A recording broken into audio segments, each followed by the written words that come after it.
ละត្រង់ញឹក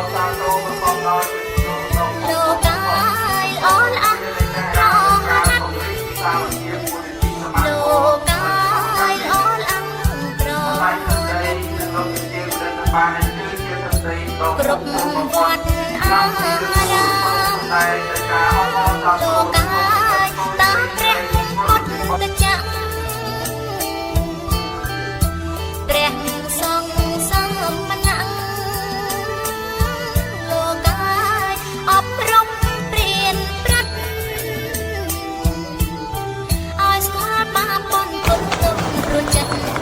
ដែលប្រព្រឹត្តសាងសឹកចេរិតធម៌លោកកាយសាងសឹកចេរិតធម៌លោកកាយសាងសឹកចេរិតប្រកបទៅដោយកិត្តិយសដល់ពុទ្ធពុទ្ធបរិស័ទអស់ទាំងបានប្រោសបានបានព្រមលោកកាយសាង